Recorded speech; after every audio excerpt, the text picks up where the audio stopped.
ये वो वक्त है जब धरती पर बीमारियां, गरीबी और पॉपुलेशन है। इसीलिए धरती के लोग दो हिस्सों में बंट गए। एक जो आज भी धरती पर रहते हैं, जो भूख से, बीमारी से, गरीबी से लड़ रहे हैं, और दूसरे जो धरती पर अमीर लोग थे। उन्होंने धरती की ऑर्बिट के बाहर यानी कि अंतरिक्ष में एक बहुत बड़ा स्पेस स्टेशन बनाया है। स्पेस स्टेशन का नाम एलिजियम है और यहाँ पे हर सुविधा है। यहाँ पर इंसानों की देखभाल, उनकी रक्षा करने के लिए रोबोट्स हैं जो कि हाईली इंटेलिजेंट हैं। और साथ ही साथ अब साइंस ने इतनी तरक्की कर ली है कि यहाँ पर ना तो कोई बीमार पड़ता है और ना ही कोई बूढ़ा होता है। यानी कि ये लोग ऐसे आविष्कार कर चुके हैं जिससे एज को रोका जा सकता है, रिवर्स किया जा सकता है, और साथ ही साथ शरीर के किसी भी कटे हुए भाग को दोबारा से उगाया जा सकता है। एलिजियम के लोग कभी भी धरती पर जा सकते हैं, लेकिन धरती से कोई भी एलिजियम नहीं आ सकता क्योंकि इसकी इजाज़त किसी को नहीं है। धरती पर एक लड़की को दिखाया जाता है जिसका नाम मैक्स है और उसके साथ एक लड़की भी होती है। ये उसकी दोस्त है, इसका नाम फ्राई है। और मैक्स फ्राई से वादा करता है कि वो उसे एक दिन एलिजियम ज़रूर लेकर जाएगा। मैक्स बचपन में चोरियां भी करता है क्योंकि वो पैसे इकट्ठा करना चाहता है ताकि वो एक दिन एलिजियम का टिकट खरीद सके। पृथ्वी पर अब किसी तरह की कोई पुलिस नहीं होती, कोई सरकारी प्रशासन नहीं होता। यहाँ पर सब कुछ रोबोट्स ऑपरेट करते हैं और इन रोबोट्स को उसी कंपनी ने बनाया होता है जिसने एलिजियम बनाया होता है। एलिजियम का जो ओनर होता है उसका नाम जॉन कार्लाइन होता है। धीरे धीरे वक्त बीतता है और जॉन बड़ा हो जाता है। वो गाड़ियों की चोरी करता है जिसकी वजह से उसे जेल हो गई थी, लेकिन वो पैरोल पे अब बाहर आ चुका है और वो एक कंपनी में काम करता है। इस कंपनी का नाम आर्माडाइन होता है और ये कंपनी जॉन कार्लाइन की होती है जिसने एलिजियम का डिजाइन, एलिजियम को बनाया है। एक दिन मैक्स ऑफिस जाने के लिए बस की लाइन पर खड़ा होता है, तभी वहाँ पर दो पुलिस वाले आ जाते हैं। ये पुलिस वाले रोबोट होते हैं और वो उसकी चेकिंग करना चाहते हैं। वो कहते हैं तुम्हारे बैग में क्या है? मैक्स बोलता है कि तेल, कंघी और शैम्पू, क्योंकि वो गंजा है, वो मजाक करता है। और वो रोबोट उसे गिरा देते हैं, उसके हाथ पर जोर से मारते हैं जिससे उसके हाथ पर फ्रैक्चर हो जाता है। लेकिन मैक्स के बैग में कुछ भी आपत्तिजनक नहीं मिलता। वो रोबोट जाने से पहले कहते हैं कि तुम्हें अपने पुलिस को रिपोर्ट करना होगा। और मैक्स अपनी पुलिस को रिपोर्ट करने के लिए जाता है, लेकिन यहाँ पर कोई इंसान नहीं होता। ये भी एक तरह की मशीन है, एक रोबोट है। मैक्स उसे सफाई देने की कोशिश करता है, लेकिन यहाँ पर किसी की बात नहीं सुनी जाती। उससे बोला जाता है कि तुम्हें 8 महीने तक यहाँ पर हाजिरी देनी होगी। हालांकि मैक्स बहुत कुछ बोलना चाहता है, लेकिन उसकी बात को अनसुना करके उसे फैसला सुना दिया जाता है। वहीं मैक्स जब काम पर आता है तो वो एक डोर को बंद करता है, लेकिन अंदर से कुछ अटक जाता है। मैक्स अंदर नहीं जा रहा होता क्योंकि वो जानता है कि ये रूम, ये जगह रेडियो एक्टिव है, यहाँ पर रेडिएशन है। लेकिन उसका सीनियर आता है, वो कहता है कि अगर तुम्हें जॉब चाहिए तो तुम्हें अंदर जाकर इसे ठीक करना होगा। और जब मैक्स अंदर जाता है और उस चीज को हटाता है जिसकी वजह से दरवाजा बंद नहीं हो रहा होता, तो दरवाजा बंद हो जाता है और मैक्स अंदर फंस जाता है। और यहाँ पर जितनी भी मशीन्स होती हैं वो अपना काम करना शुरू कर देती है, जिससे यहाँ पर रेडिएशन एक्टिव हो जाता है। मैक्स के साथ काम करने वाले सभी लोग वहाँ पर आ जाते हैं और वो उसे बड़ी मुश्किल से बचाते हैं। यहाँ पर जो रोबोट्स होते हैं वो मैक्स की बॉडी को स्कैन करते हैं और स्कैन करने के बाद मैक्स को बताया जाता है कि वो अगले 5 दिनों में मर जाएगा क्योंकि उसकी बॉडी में रेडिएशन है। ये बात यहाँ के ओनर जॉन को भी बताई जाती है, लेकिन जॉन को इंसानों की धरती पर रहने वाले गरीबों की कोई परवाह नहीं है। हालांकि अगर वो चाहे तो मैक्स को पूरी तरह से ठीक कर सकता है क्योंकि एलिजियम में उसके पास ऐसी मशीन्स हैं जिससे मैक्स पूरी तरह से ठीक हो सकता है, लेकिन वो इस बात पर ध्यान भी नहीं देता। रोबोट मैक्स को दवा देते हैं और वो कहते हैं कि अगले 5 दिनों तक तुम ये खाते रहो, मरने तक तुम बिल्कुल ठीक रहोगे। मैक्स अपने घर जाता है जहाँ पर उसे उसका दोस्त मिलता है। मैक्स उसे बताता है कि मेरे शरीर में रेडिएशन घुस चुका है और ये जो दवा उन्होंने मुझे दी है ये सिर्फ मरने से पहले दी जाती है। मैं सिर्फ 5 दिनों तक जिंदा रहूंगा, लेकिन एलिजियम में मेरा इलाज हो सकता है। मुझे स्पाइडर के पास ले चलो। और उसका दोस्त उसे स्पाइडर के पास ले जाता है। मैक्स स्पाइडर को पहले से जानता है क्योंकि वो उसके लिए गाड़ियां चुराया करता था और उसी की वजह से वो जेल भी गया होता है। लेकिन बाद में मैक्स उसके लिए काम करना बंद कर देता है, इसीलिए स्पाइडर उसे पसंद नहीं करता। स्पाइडर दरअसल पृथ्वी से बीमार लोगों को इलीजियम भी भेजता है। इसके पास बहुत सारे फ्लाइंग ऑब्जेक्ट्स होते हैं और साथ ही में ये उनके हाथ पर एक नकली आईडी भी लगा देता है ताकि लोग वहां पर पहुंचकर अपना इलाज करवा सके। लेकिन हमेशा ऐसा हो नहीं पाता। अधिकतर इनके फ्लाइंग ऑब्जेक्ट्स को इलीजियम पहुंचने से पहले उड़ा दिया जाता और अगर गलती से कोई वहां पहुंच भी जाए तो वहां पर जो रोबोट्स होते हैं जो कि पुलिस का काम करते हैं वो उन्हें पकड़कर वापस धरती पर भेज देते हैं। अब जब स्पाइडर को पता चलता है कि मैक्स मरने वाला है तो वो कहता है कि तू मेरे लिए एक आखिरी काम कर, उसके बदले मैं तुझे इलीजियम का टिकट दूंगा, सारा खर्चा मैं उठाऊंगा। वो उसे एक डिवाइस दिखाता है। वो कहता है कि इलीजियम से धरती पर आने वाले किसी भी आदमी को हम पकड़ेंगे और उसके दिमाग में जो सारा डेटा है हम उसे चुराकर इस डिवाइस में ट्रांसफर कर लेंगे, जिससे हमें बैक कोड, लॉगिन कोड और वहां का जो पासवर्ड डेटा है वो सब कुछ मिल जाएगा। और ऐसा करने से हम रातों रात अमीर हो जाएंगे क्योंकि फिर हम किसी को भी इलीजियम में भेज सकते हैं और तू भी इलीजियम जाकर किसी के भी घर पर घुसकर अपना इलाज कर सकता है। दरअसल इलीजियम में वो मशीन जिससे किसी भी रोग का इलाज किया जा सकता है वो वहाँ पर रहने वाले हर एक इंसान के घर पर होती है। मैक्स कहता है कि हम जॉन कैरलाइल को निशाना बनाएंगे क्योंकि उसी की कंपनी में काम करते हुए इसके शरीर में रेडिएशन किया था और उसने इसकी कोई परवाह नहीं की थी और ये वही इंसान है जिसने पूरा इलीजियम बनाया है। यहाँ पर रेडिएशन की वजह से मैक्स का शरीर कमजोर हो चुका है, इसीलिए स्पाइडर उसके शरीर में एक्सोस्केलेटन सूट लगाने का निर्णय करता है ताकि उसे पावर मिले। और अगली सुबह जब वो उठता है तो वो देखता है कि उसके शरीर पर पूरी तरह से एक सूट फिट होता है जिसे वो चाहकर भी अपने शरीर से निकाल नहीं सकता।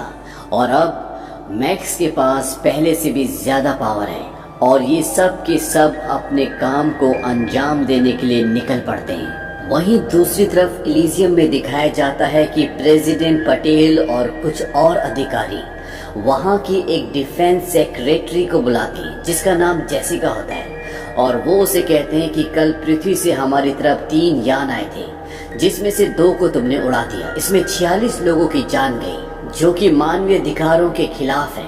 तुम्हारा काम है उनसे शांति से निपटना, ना कि इंसानों की जान लेना। दरअसल ये वो 3 विमान थे जो स्पाइडर ने इलीगल तरीके से इलीजियम में भेजे थे और इसमें वो लोग थे जो सब के सब बीमार थे और ये यहाँ इलीजियम में आकर अपने आप को ठीक करना चाहते थे। लेकिन जेसिका ने क्रूगर की मदद से, जो धरती पर उसका एक एजेंट है जिसकी दिमागी हालत पूरी तरह से ठीक नहीं है और उसके ऊपर बलात्कार, लोगों को बेवजह मारना, अत्याचार, ये सब कई तरह के आरोप होते हैं। प्रेसिडेंट पटेल बोलते हैं कि तुमने क्रूगर की मदद ली, वो एक अपराधी है, तुम्हें उसे अभी के अभी उसके पद से बर्खास्त करना पड़ेगा। हालांकि जेसिका प्रेसिडेंट की बात से इत्तेफाक नहीं रखती क्योंकि उसे धरती पर रहने वाले लोगों से कोई प्यार नहीं है। वो नहीं चाहते कि उनमें से कोई भी इलीजियम आए, भले उन्हें मारना क्यों ना पड़े। लेकिन उसे प्रेसिडेंट पटेल की बात ना चाहकर भी माननी पड़ती है और वो क्रूगर को उसकी सर्विसेज से बर्खास्त कर देती है। लेकिन जेसिका प्रेसिडेंट की उसकी पॉलिटिक्स से बिल्कुल भी खुश नहीं है। वो किसी भी तरह से यहाँ पर किसी भी धरतीवासी को आने नहीं देना चाहती, इसीलिए वो जॉन कैरलाइल को बुलाती है जिसने इस पूरे इलीजियम को बनाया है और जो आज भी यहाँ की सिक्योरिटी के लिए और धरती के लिए जो रोबोट पुलिस है उन सब को बनाता है। लेकिन उसकी कंपनी अभी इतनी अच्छे से नहीं चल रही होती, उसे पैसों की जरूरत होती है और ये बात जेसिका जानती है। जेसिका उसे बोलती है, क्या तुम यहाँ के सर्वर को बदलकर एक नए प्रेसिडेंट को पावर में ला सकती हो?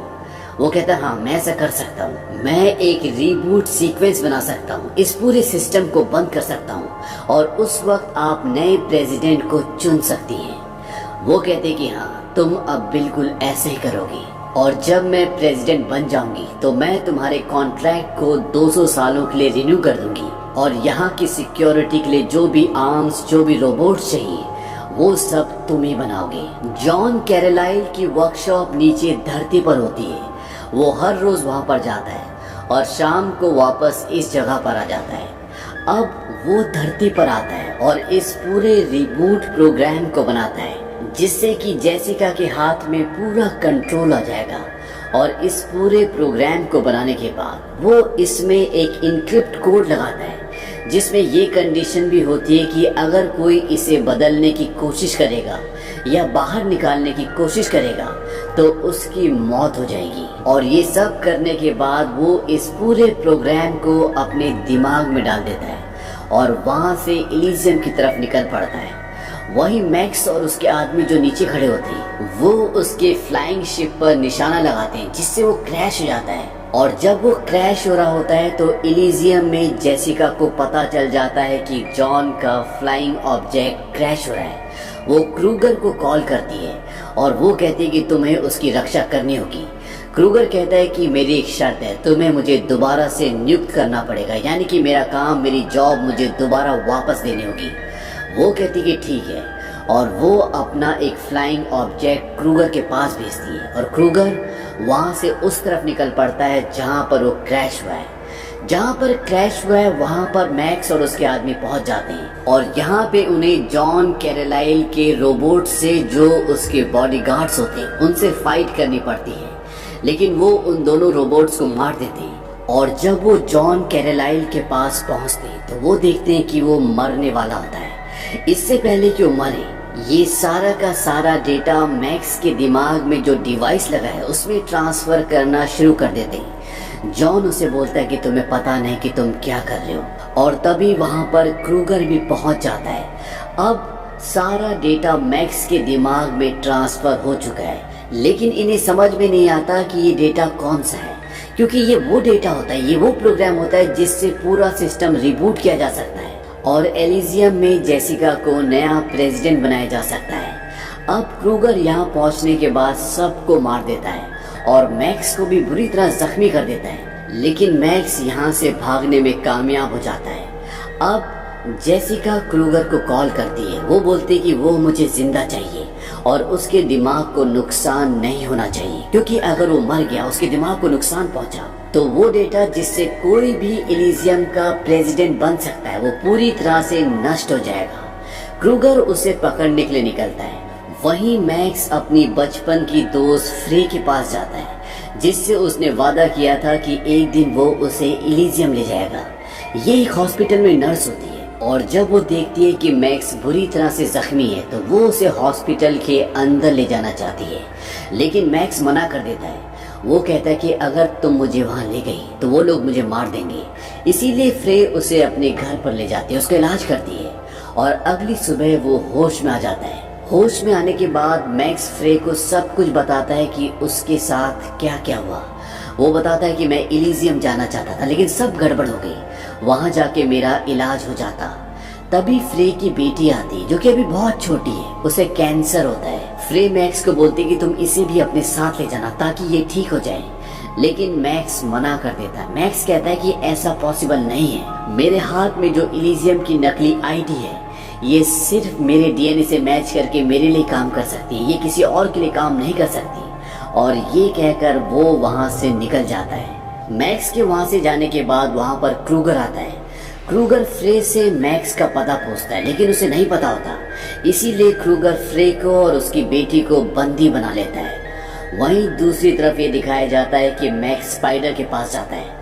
वो कहता है कि तेरा सारा प्लान चौपट हो गया, जो हमें चाहिए था हमें नहीं मिला, अब तू मुझे किसी भी तरह से एलिजियम भेज दे। स्पाइडर कहता है कि मैं ऐसा नहीं कर सकता, उन्होंने पूरा सिस्टम जाम कर दिया है, अब यहाँ से कोई भी एलिजियम नहीं जा सकता। स्पाइडर कहता है कि मैं देखना चाहता हूँ कि तेरे दिमाग में क्या है, और जब वो देखता है तो वो हैरान हो जाता है। वो कहता है कि ये एलिजियम का रीबूट प्रोग्राम है और जिसके पास भी ये है वो किसी को भी एलिजियम का नागरिक बना सकता है, और इसके लिए वो तुझे जहन्नुम से भी ढूंढ निकालेंगे।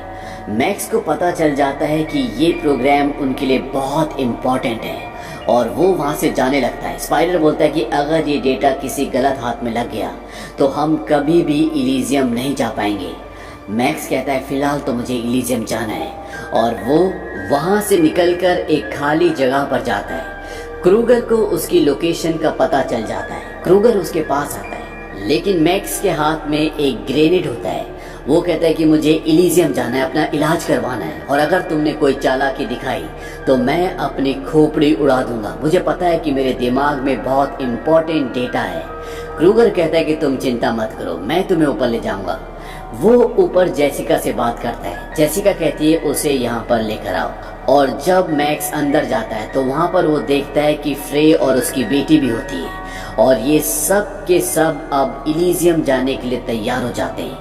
इलीजियम का अब आने जाने का रास्ता खोल दिया गया है, और जब स्पाइडर को पता चलता है कि ये सब के सब इलीजियम जा रहे हैं तो वो भी अपने लोगों के साथ वहाँ के लिए निकल पड़ता है। अब जब मैक्स, क्रूगर और फ्रे का यान इलीजियम के ऊपर पहुंचता है तो यहाँ पर मैक्स की और क्रूगर के कुछ लोगों की आपस में लड़ाई हो जाती है, और उसके पास जो बॉम्ब होता है उससे ब्लास्ट हो जाता है, जिस वजह से इनका फ्लाइंग ऑब्जेक्ट वहाँ पर क्रैश हो जाता है। और इस क्रैश के बाद फ्रे अपनी बेटी को उठाती है। वहाँ पर एक घर होता है, वो उसके अंदर चली जाती है जहाँ पर वो मशीन होती है जिससे किसी भी बीमारी को ठीक किया जा सकता है। वो अपनी बेटी को उस मशीन के अंदर लिटाती है, लेकिन जब वो मशीन उसकी बेटी को स्कैन करती है तो वो कहती है कि ये यहाँ की नागरिक नहीं है, इसीलिए वो उसका इलाज नहीं कर सकती। तभी वहाँ पर एक आर्मी ऑफिसर आता है और वो फ्रे को इलेक्ट्रिक शॉक से बेहोश कर देता है। वहीं दूसरी तरफ मैक्स को भी बेहोश करके एक जगह ले जाया जाता है जहाँ पर वो उसके दिमाग में डेटा चेक करते हैं। यहाँ पर जेसिका भी होती है, और जेसिका को बताया जाता है कि इसके दिमाग में डेटा पूरा सुरक्षित है, और अगर हम इसे निकालेंगे तो इसकी जान जा सकती है। जेसिका कहती है कि मुझे इसकी कोई परवाह नहीं है, बस मुझे डेटा चाहिए, और ये कहकर वो वहाँ से निकल जाती है। तभी यहाँ पे एक आर्मी ऑफिसर आता है और वो फ्रे को और उसकी बेटी को यहाँ से ले जाता है। यहाँ पर दो डॉक्टर बसते हैं जो मैक्स के दिमाग से अब उस डेटा को निकालना चाहते हैं, लेकिन इससे पहले कि वो उस डेटा को निकालते मैक्स अपना हाथ छुड़ा लेता है और उन दोनों को जख्मी कर देता है, और उनसे पूछता है कि फ्रे कहाँ पर है। वो बताते हैं कि वो तीसरी मंजिल पर है, और मैक्स उस तरफ निकल पड़ता है। रेडिएशन का असर अब उसके ऊपर बढ़ता जाता है, उसकी तबीयत खराब हो रही है, और इसीलिए वो किसी भी कीमत पर अपने आप को और फ्रे की बेटी जो अब कोमा में है दोनों को ठीक करना चाहता है। वहीं दूसरी तरफ दिखाया जाता है कि स्पाइडर भी अब इलीजियम में अपने आदमियों के साथ आ जाता है, और उसे पता है कि इस वक्त मैक्स कहाँ है, क्योंकि उसने उसकी बॉडी में एक डिवाइस लगाया होता है जिससे वो उसे ट्रैक कर सकता है, और वो अपने आदमियों के साथ उस तरफ बढ़ना शुरू कर देता है। यहाँ पर ये दिखाया जाता है कि क्रूगर का उस बॉम्ब ब्लास्ट में पूरी तरह से चेहरा बिगड़ चुका होता है, वो लगभग मर चुका होता है, लेकिन उसका दिमाग अभी भी जिंदा होता है। उसे उस मशीन के अंदर रखा जाता है जो किसी भी बीमारी को ठीक कर देती है, किसी भी कटे हुए हिस्से को वो दोबारा से जोड़ सकती है, और इस मशीन से क्रूगर का फेस दोबारा से रिपेयर हो जाता है, वो जिंदा हो जाता है, और अब वो पहले से भी जवान दिख रहा है। तभी वहाँ पर जेसिका आती है, और जेसिका क्रूगर को डांटती है। वो कहते हैं कि तुमने एक जहाज को रेजिडेंस एरिया में गिरा दिया, जबकि तुम्हें सब कुछ गुप्त रखने के ऑर्डर्स दिए गए थे। तुम्हारा दिमाग खराब हो गया क्या? इस बात से क्रूगर को गुस्सा आता है, और वो मिरर को तोड़कर उसके टुकड़े को जेसिका के गले के आर पार कर देता है, और उसे उस जगह पर फेंक देता है जहाँ पर फ्रे और उसकी बेटी कैद है। क्रूगर अपने आदमियों को कहता है कि इस पूरी बिल्डिंग को अपने कब्जे में ले लो। अब इलीजियम को एक नया प्रेसिडेंट मिलेगा, और यहाँ की सत्ता मेरे हाथ में होगी, क्योंकि उसे पता है कि मैक्स के दिमाग में जो डेटा है उससे यहाँ पर सब कुछ बदला जा सकता है, और वो मैक्स को ढूंढने के लिए यहाँ से निकल पड़ता है। वहीं मैक्स स्पाइडर से कांटेक्ट करता है। वो कहता है कि तुमने कहा था कि जो मेरे दिमाग में डेटा है उससे तुम किसी को भी इलीजियम का मेंबर, यहाँ का सिटीजन बना सकते हो। वो कहता है कि हाँ मैं ऐसा कर सकता हूँ। वो से कहता है ठीक है तुम मुझे आकर मिलो, और इसके बाद मैक्स उस जगह पर जाता है जहाँ पर फ्रे और उसकी बेटी है, और वो उन दोनों को छुड़ाकर वहाँ से निकल जाता है। वो फ्रे को बोलता है कि तुम कोई घर ढूंढो और वहाँ पर मशीन से अपनी बेटी का इलाज कर लेना। फ्रे उसे बताती है कि यहाँ पर इलाज उसी का होता है जो यहाँ का सिटीजन है, बाकियों के लिए वो मशीन काम नहीं करती। मैक्स बोलता है कि इस बार करेगी। इसके बाद फ्रे अपनी बेटी को लेकर वहाँ से निकल जाती है। अब स्पाइडर भी यहाँ पर आ जाता है और स्पाइडर और मैक्स यहाँ के इलीजियम के कंप्यूटर कोर की तरफ बढ़ते हैं, जहाँ से ये पूरे सिस्टम को दोबारा से रिबूट कर सकते हैं। लेकिन इनके बीच में क्रूगर आ जाता है। क्रूगर ने एक खास सूट पहना होता है जिससे उसकी पावर बहुत बढ़ जाती है और मैक्स और उसके बीच में लड़ाई होती है। लेकिन मैक्स क्रूगर को हरा देता है, उसका खात्मा कर देता है और इसके बाद ये दोनों उस कमरे में पहुंच जाते हैं जहां पर इलीजियम कंप्यूटर कोर है। लेकिन उसे एक्टिव करने से पहले स्पाइडर को पता चल जाता है कि अगर मैंने इसे एक्टिव किया तो मैक्स की मौत हो जाएगी। लेकिन मैक्स इस बात को पहले से जानता है और वो मरने से पहले एक बार फ्रे को कॉल करता है। वो उसे बोलता है कि मैंने तुम्हें बचपन में वादा किया था कि मैं तुम्हें इलीजियम लाऊंगा। मैंने अपना वादा पूरा किया। और इसके बाद वो खुद ही बटन दबाकर इस प्रोग्राम को एक्टिव कर देता है। मैक्स की मौत हो जाती है और इस प्रोग्राम के दोबारा से एक्टिव होने के बाद धरती पर रहने वाला हर एक इंसान अब इलीजियम का नागरिक है। तभी वहाँ पर प्रेसिडेंट पटेल आ जाते हैं। उनके साथ उनके रोबोट्स भी होते हैं जो यहाँ की पुलिस है। प्रेसिडेंट पटेल रोबोट्स को स्पाइडर को अरेस्ट करने के लिए बोलते हैं, लेकिन वो मना कर देते हैं। रोबोट कहता है कि मैं इलीजियम के नागरिक को गिरफ्तार नहीं कर सकता। ये सुनकर प्रेसिडेंट हैरान हो जाते हैं। वहीं दूसरी तरफ ये भी दिखाया जाता है कि फ्रे अपनी बेटी को मशीन के अंदर रखती है और इस बार मशीन उसे स्कैन करती है और उसका कैंसर पूरी तरह से ठीक हो जाता है। ये देखकर फ्रे बहुत खुश होती है। अब इनके सिस्टम में पृथ्वी के वो सारे लोग जो कि अब इलीजियम के नागरिक हैं और जो बीमार हैं, इनके सिस्टम में ये दिखाया जाता है कि उनको मेडिकल फैसिलिटीज की जरूरत है और जिसकी वजह से यहाँ की ऑटो इंटेलिजेंस अपने आप ही मेडिकल फैसिलिटीज अर्थ तक पहुँचाती है और वहाँ पर जो बीमार लोग होते हैं वो उन्हें ट्रीटमेंट देती है। और इस तरह से अब धरती पे रहने वाला हर एक इंसान बिना बीमारी के रहेगा। इस फिल्म के डायरेक्टर हैं नील ब्लॉमकैम्प। इन्होंने सन 2009 में एक और मूवी बनाई थी जो कि एलियंस के ऊपर थी। इस फिल्म का नाम है डिस्ट्रिक्ट 9। उस फिल्म का लिंक हम नीचे डिस्क्रिप्शन में दे रहे हैं। अगर आप उस फिल्म की कहानी सुनना चाहते हैं तो डिस्क्रिप्शन में जाएं और उस लिंक पर क्लिक करके डिस्ट्रिक्ट 9 की भी कहानी सुने। इलीजियम मूवी सन 2013 में रिलीज हुई थी। IMDb पर इसकी रेटिंग है 6.6। इस फिल्म का बजट था $115 मिलियन और बॉक्स ऑफिस पर इसने कमाई की थी $287 मिलियन की। उम्मीद